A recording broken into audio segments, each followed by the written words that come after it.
survive now when I look in your heart. जय हिंद बच्चों, आज मैं एक नई वीडियो लेकर के आया हूं जो उपपद विभक्ति की होगी।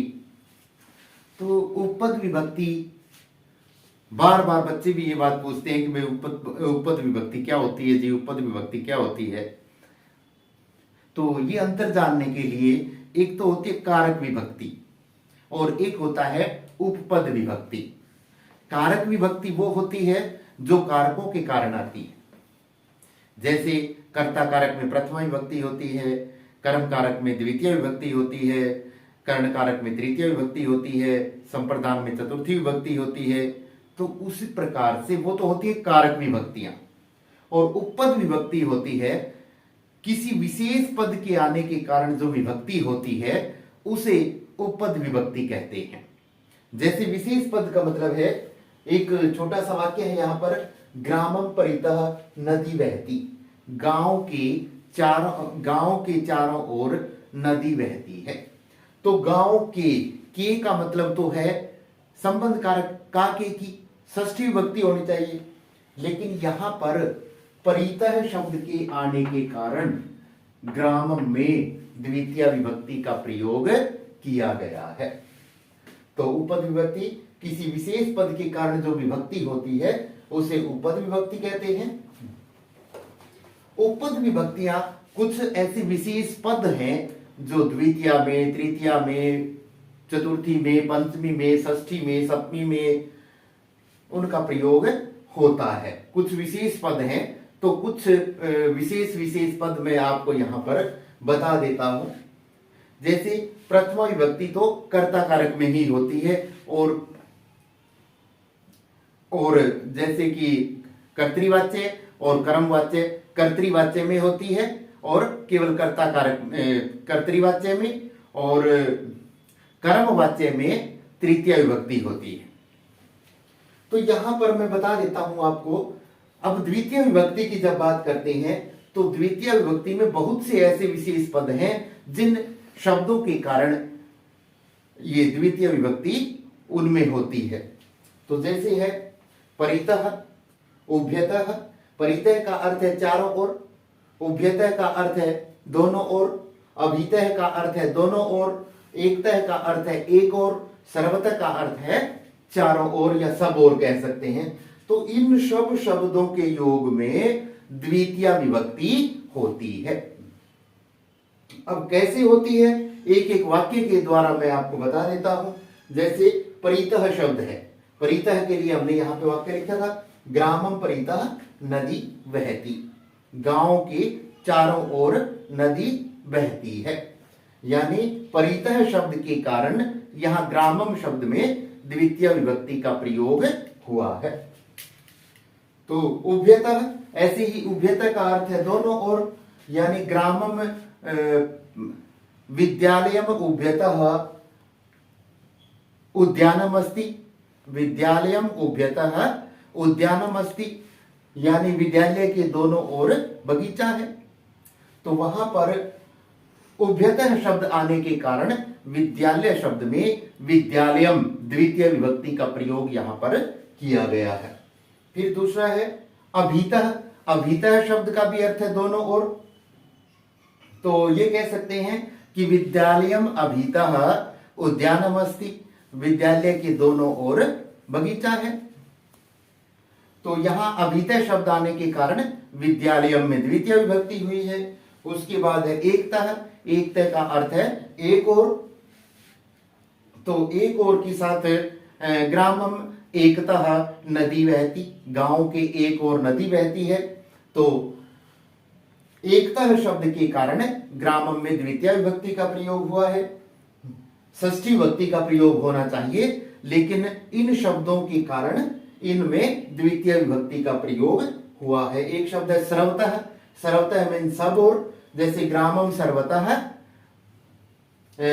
सर्वतः मार्गम अस्ति। गांव के दोनों ओर मार्ग है। तो गांव के चारों ओर या सब ओर मार्ग है। तो हम कह सकते हैं कि इन विशेष शब्दों के योग में द्वितीय विभक्ति का प्रयोग होता है। अब यहाँ पर द्वितीय विभक्ति का ये दूसरा भाग है। प्रति, विना, धिक, अनु और निक्सा के योग में भी द्वितीय विभक्ति का प्रयोग किया जाता है। जैसे छात्रः विद्यालयं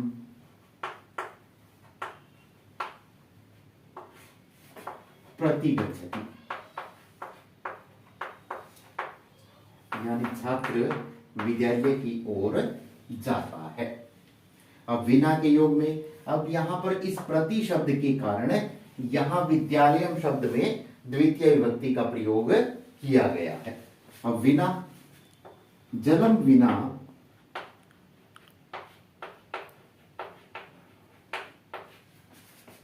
जीवनम न अस्ति। अब यहां पर इस विना शब्द के कारण जलम में द्वितीय विभक्ति का प्रयोग किया गया है। अब धिक, धिक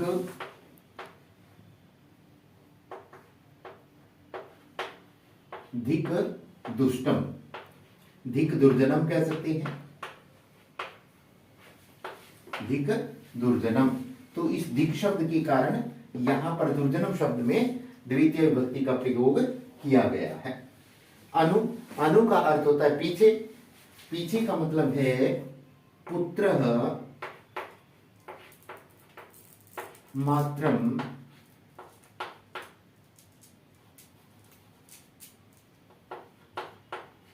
मात्रम अनुगच्छति।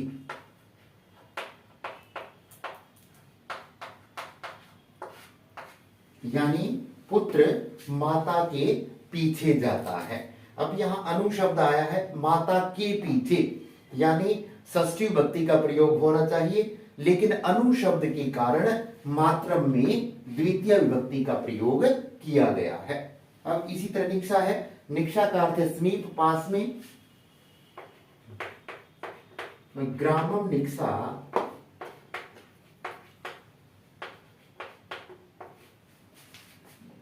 उद्यानम अस्ति।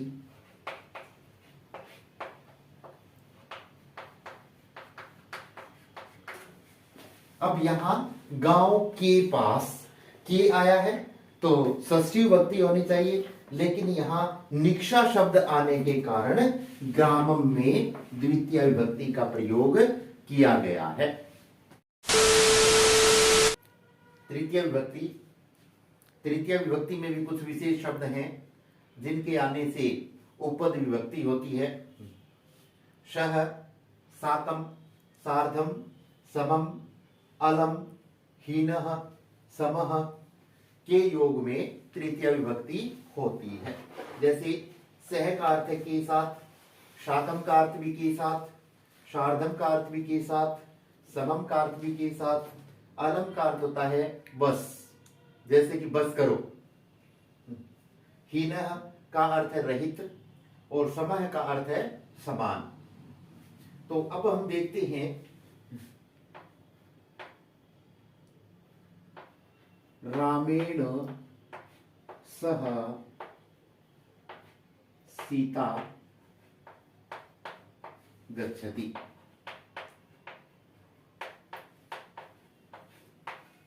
अब यहां पर राम के साथ के आया है, के तो आता है षष्ठी विभक्ति में, का के की संबंध कारक में आता है, लेकिन सह शब्द आने के कारण रामेण में तृतीय विभक्ति का प्रयोग किया गया है।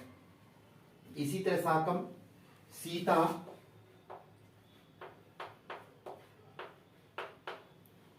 रामेण सह गच्छति। वाक्य को हम किसी भी तरीके से लिख सकते हैं। तो यहां पर सह के स्थान पर हमने लिखना था, सह के स्थान पर लिखना है साकम। तो साकम का अर्थ भी के साथ होता है। शाकम शब्द आने के कारण रामेण में तृतीय विभक्ति हुई है। इसी तरह सार्धम का, सीता रामेण सार्धम गच्छति, तो सार्धम के योग के कारण यहाँ पर रामेण हो जाएगा। समम है ऐसे ही सीता रामेण समम गच्छति, तो इसी तरीके से यहाँ समम के योग में भी रामेण में तृतीय विभक्ति हो जाएगी। अब है अलम। अलम का है अलम विवादेन, झगड़ा बस करो। तो यहां अलम शब्द के योग के कारण विवादेन में तृतीय विभक्ति का प्रयोग यहां पर किया गया है। इसी तरह हीनः, हीन में विद्यया हीनः मानवः न शोभते, यानी विद्या के बिना, विद्या से रहित मनुष्य शोभा नहीं देता। तो हीन शब्द आया है, इसके कारण विद्या में तृतीय विभक्ति का प्रयोग किया गया है। इसी तरह समः, समः सह पित्रा समः अस्ति। तो यहां पर समय शब्द आया है, वह पिता के समान है। तो यहां पर समय शब्द आया है, इसलिए पित्रा में तृतीय विभक्ति का प्रयोग किया गया है। तृतीय विभक्ति का दूसरा भाग है ये, शरीर के विकृत अंगों में तृतीय विभक्ति होती है। विकृत अंग का मतलब है जैसे आंख से काना, आंखों से अंधा, कानों से बहरा, और सिर से गंजा, और पांव से लंगड़ा। ये जो अंग हैं, इन अंगों में भी तृतीय विभक्ति का प्रयोग किया जाता है। जैसे रामः नेत्रेण काणः अस्ति। तो काणा आंख से होता है, तो काणः शब्द के कारण जिस अंग में विकृति है उस अंग में तृतीय विभक्ति का प्रयोग यहां पर किया गया है। ऐसे ही रमेशः नेत्राभ्याम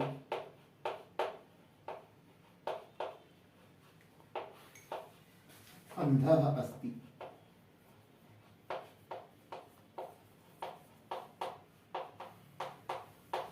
तो यहां जो नेत्राभ्याम शब्द है वो द्विवचन का तृतीय विभक्ति का रूप है। तो नेत्राभ्याम दोनों आंखों से अंधा होता है, इसलिए यहां पर तृतीय विभक्ति का द्विवचन का रूप यहां पर प्रयोग किया गया है। उसी तरीके से फिर मोहनः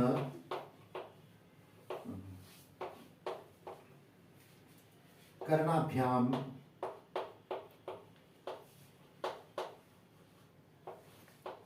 बधिरः अस्ति। यहां पर कर्णाभ्याम दोनों कानों से बहरा होता है, इसलिए कर्णाभ्याम शब्द का प्रयोग किया गया। तृतीय विभक्ति का द्विवचन का रूप है। खलवाटः शीर्षा खलवाटः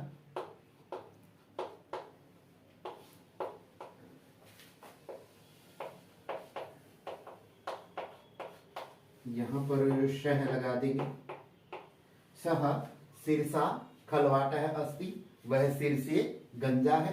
तो खलवाटः शब्द के कारण सिर से होता है, तो इसलिए सिरसा सिर की तृतीय विभक्ति का प्रयोग यहाँ पर किया गया है। उसी तरीके से खंजह, खंजह में लंगड़ा। सह चरणेन खंजः अस्ति, वह पैर से लंगड़ा है। तो चरणेन में यहाँ तृतीय विभक्ति का प्रयोग किया गया है। चतुर्थी विभक्ति, तो चतुर्थी विभक्ति में भी कुछ ऐसे विशेष शब्द हैं जिनके कारण चतुर्थी विभक्ति लगती है।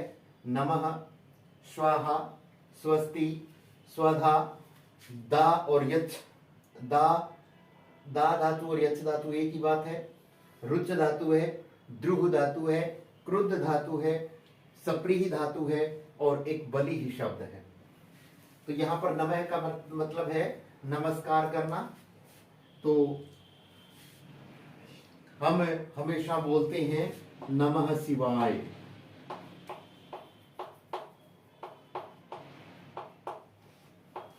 तो यहां पर नमः के कारण शिवाय में चतुर्थी विभक्ति का प्रयोग किया गया है। स्वाहा,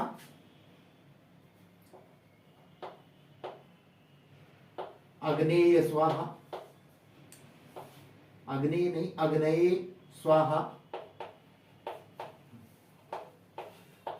स्वाहा के कारण अग्नेय शब्द में चतुर्थी विभक्ति का प्रयोग किया गया है। स्वस्ति, प्रजाभ्यः, स्वस्ति, प्रजा का कल्याण हो। तो यहां पर स्वस्ति के कारण प्रजाभ्य में चतुर्थी विभक्ति का प्रयोग किया गया है। प्रजाभ्य चतुर्थी विभक्ति का बहुवचन का रूप है। स्वधा,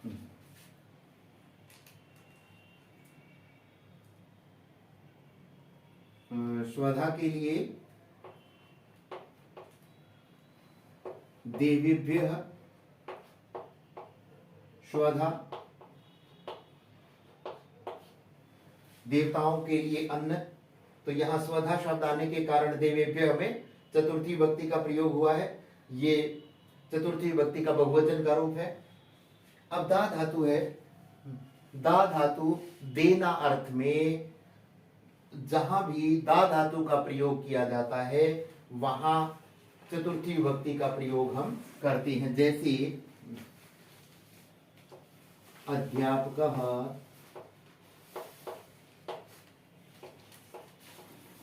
छात्राय पुरस्कारं ददाति।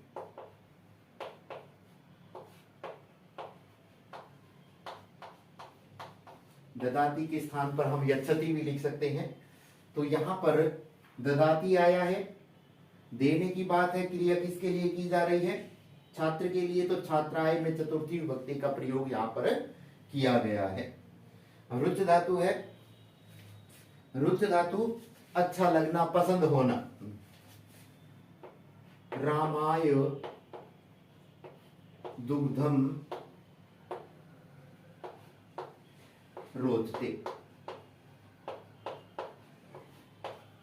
राम को दूध पसंद है। तो यहां रुच धातु का रोचते आया है, इसलिए रामाय में चतुर्थी विभक्ति का प्रयोग यहां पर किया गया है। अब द्रुह धातु है। द्रुह का अर्थ है द्रोह करना, विद्रोह करना। तो शह राष्ट्राय द्रुहयति।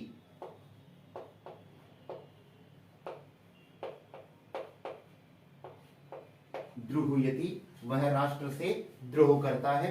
तो द्रुहयति शब्द आया, द्रु धातु आई है। तो राष्ट्राय में चतुर्थी विभक्ति का प्रयोग यहां पर किया गया है। इसी तरह क्रुद्ध धातु, क्रोध करना। शिक्षकः छात्राय क्रुध्यति।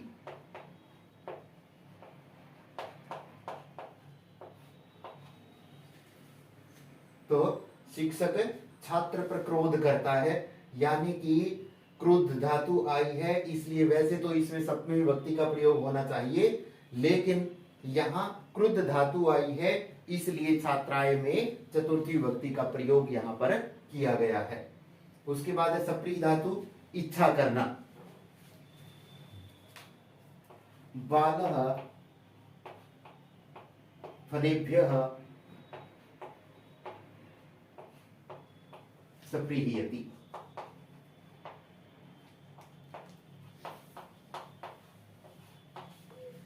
बालक फलों को चाहता है, फलों की इच्छा करता है।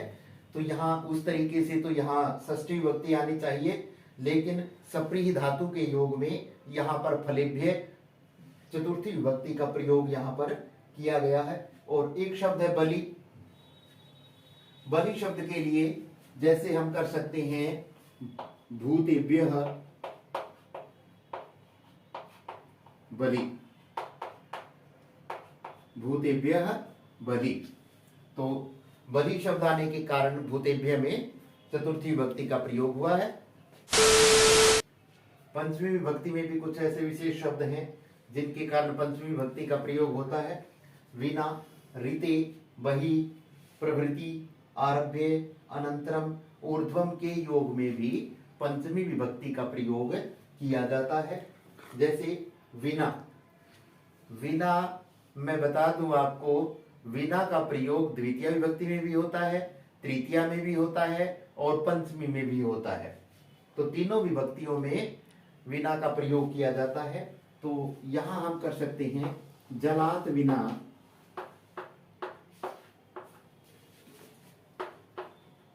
जलात विना जीवनम न अस्ति।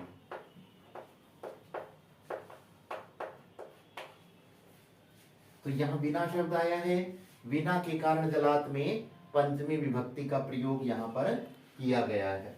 ऋते, ऋते का अर्थ भी यही है, ऋते का अर्थ है बिना। धनात बिना, धनात ऋते न सुखम, धन के बिना सुख नहीं है। तो ऋते आया है इसलिए धनात में पंचमी विभक्ति का प्रयोग किया गया है। बहि, बहि का अर्थ है बाहर। ग्रामात बहि,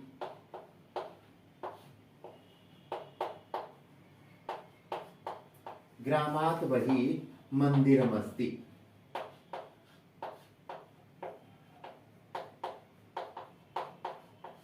गांव के बाहर मंदिर है, गांव के बाहर मंदिर है। तो इस तरीके से तो यहां पर षष्ठी विभक्ति होगी, लेकिन बहि शब्द के योग में ग्रामात में पंचमी विभक्ति का प्रयोग किया गया है। प्रभृति, प्रभृति का अर्थ है से लेकर।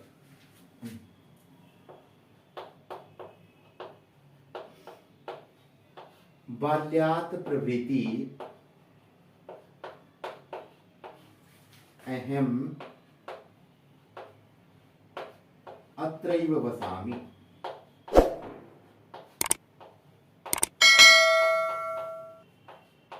अत्रैव वसामि, बाल्यात बचपन से लेकर मैं यहीं पर रहता हूं।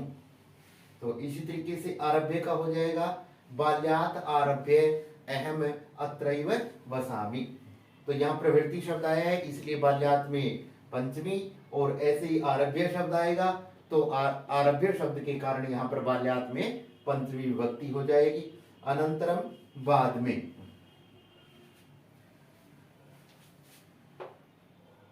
अहम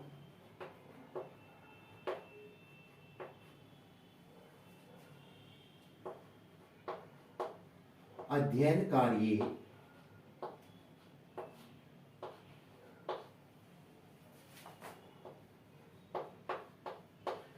अध्ययन कार्यात् अनंतरम अनंतरम गच्छामि।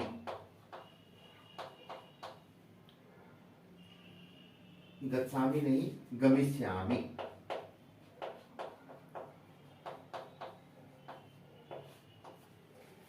मैं अध्ययन कार्य के बाद जाऊंगा। तो यहाँ पर अनंतरम शब्द आया है इसलिए कार्यात में पंचमी विभक्ति का प्रयोग किया गया है। ऊर्ध्वम, ऊर्ध्वम का अर्थ है ऊपर। भूमे है, भूमे है ऊर्ध्वम स्वर्गः अस्ति। भूमि के ऊपर स्वर्ग है। तो यहाँ ऊर्ध्वम शब्द आया है इसलिए यहाँ पर पंचमी विभक्ति का प्रयोग किया गया है। पहले छात्रः नववादनात्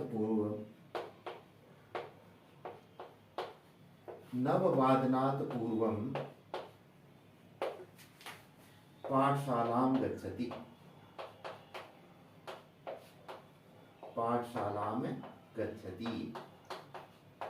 यानी छात्र 9 बजे से पहले पाठशाला जाता है।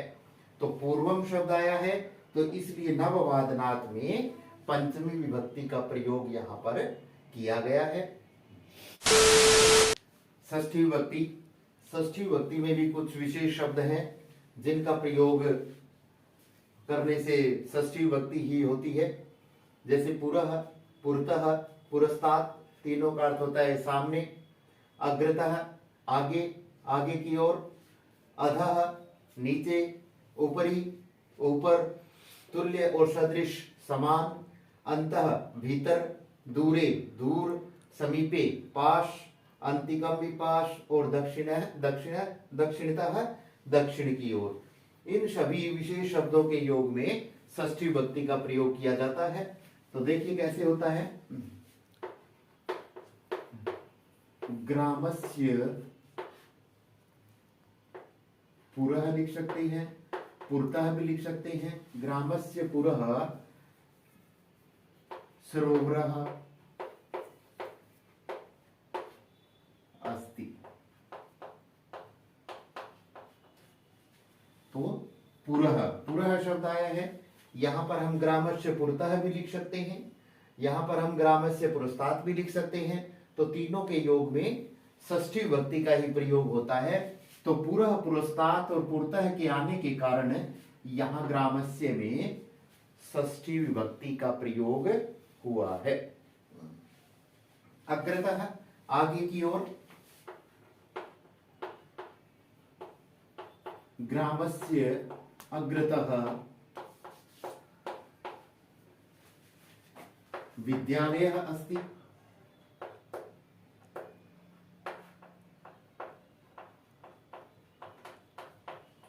गांव के आगे की ओर विद्यालय है। तो अग्रतः के कारण ग्रामस्य में षष्ठी विभक्ति का प्रयोग हुआ है। अधः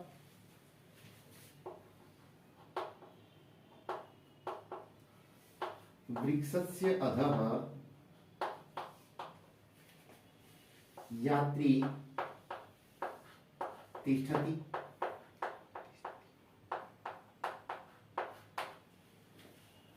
अधः के योग में वृक्षस्य में षष्ठी विभक्ति का प्रयोग हुआ है। ऊपरी, वृक्षस्य ऊपरी खगाः वसन्ति। पेड़ के ऊपर पक्षी रहते हैं। तो ऐसे ही तुल्य और सदृशः,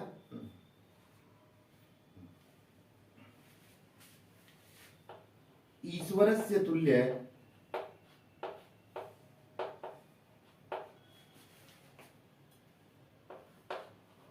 ईश्वरस्य तुल्यः को नास्ति।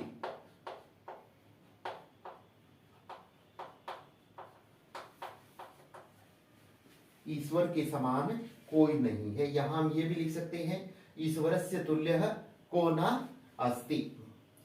ये लिख सकते हैं, ईश्वरस्य सदृशः को न अस्ति। ईश्वर के समान कोई नहीं है। भीतर,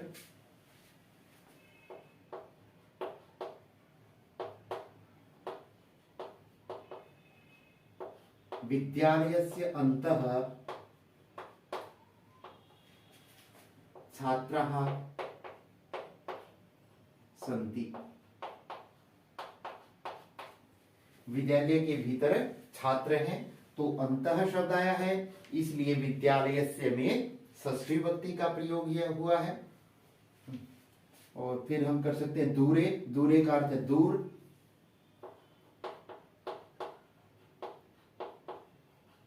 ग्रामस्य दूरे नदी बहती।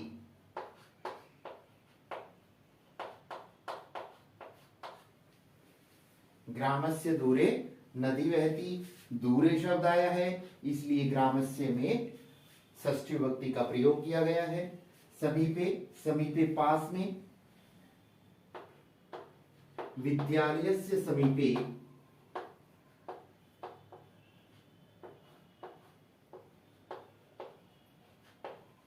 विद्यालयस्य समीपे सरः अस्ति।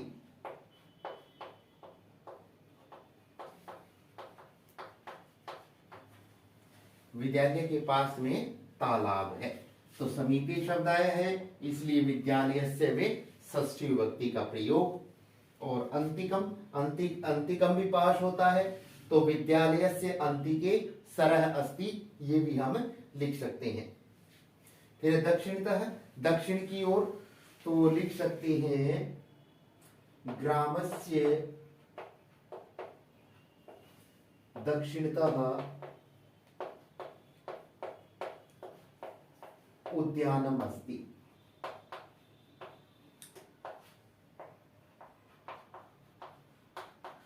गांव की दक्षिण की ओर बगीचा है। तो दक्षिणतः शब्द आया है इसलिए ग्रामस्य में षष्ठी विभक्ति का प्रयोग है। सप्तमी विभक्ति, सप्तमी विभक्ति में भी ये कुछ विशेष शब्द हैं जिनके कारण सप्तमी विभक्ति का प्रयोग किया जाता है। जैसे युक्तः, युक्तः का मतलब है नियुक्त।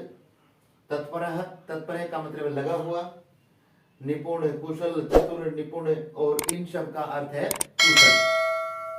स्नेही, स्नेही का अर्थ है प्यार करना। रम का अर्थ है मन लगना। इच्छ धातु का अर्थ है चाहना। क्षिप, क्षिप में धातु का अर्थ है फेंकना। मुच धातु का अर्थ है छोड़ना। और विश्वस, वी उपसर्ग पूर्वक स्वस्थ धातु का अर्थ है विश्वास करना। तो देखिए, सह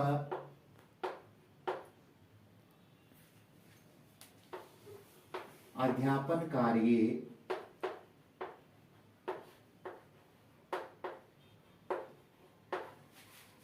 नियुक्तः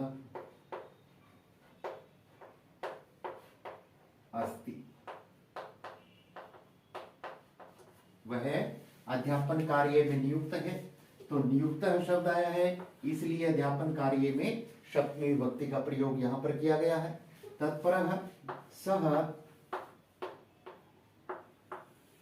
अध्ययने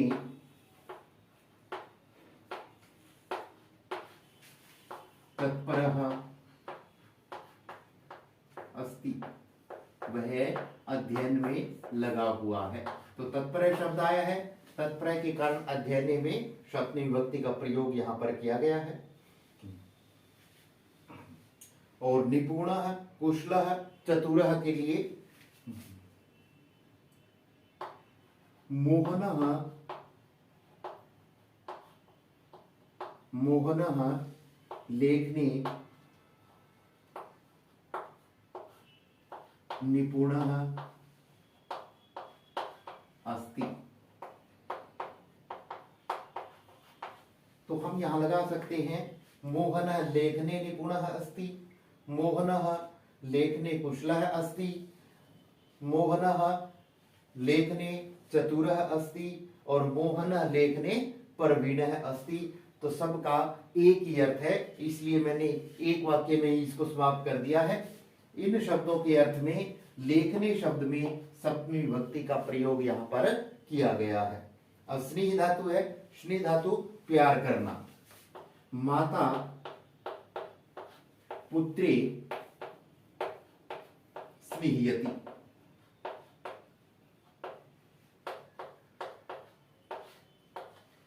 यहां माता पुत्र को प्यार करती है, उस हिसाब से तो यहां पर आनी चाहिए कर्म कारक द्वितीय विभक्ति, लेकिन यहां स्नेही धातु के योग के कारण यहां पुत्रे में सप्तमी विभक्ति का प्रयोग यहां पर किया गया है। रम धातु है, अस्मिन् कार्ये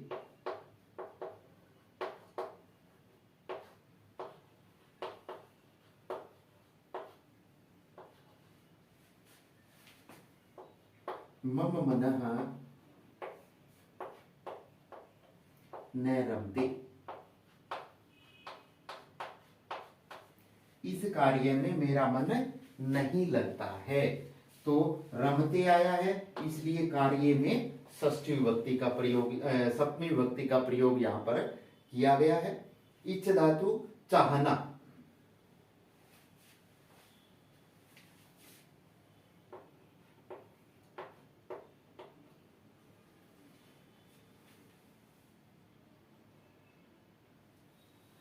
सः वदने इच्छति, वह बोलना चाहता है। तो उस तरीके से तो यहां पर वदनम आना चाहिए, लेकिन इच्छ धातु आई है, इसलिए वदने में सप्तमी विभक्ति का प्रयोग यहां पर किया गया है। क्षिप, क्षिप में फेंकना। रामः रावणे बाणान क्षिपति,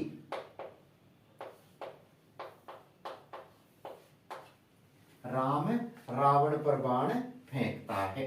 तो रावणे में क्षिप धातु आने के कारण रावणे में सप्तमी विभक्ति का प्रयोग किया गया है। इसी तरीके से मुच धातु, मुच छोड़ना और फेंकना एक ही बात है। यहां ऐसे हम लिख सकते हैं, रामः रावणे बाणान मुंचति।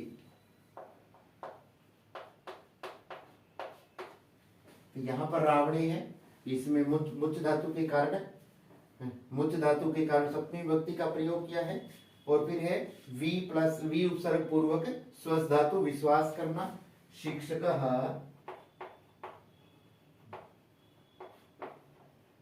छात्राय छात्रे विश्वसिति।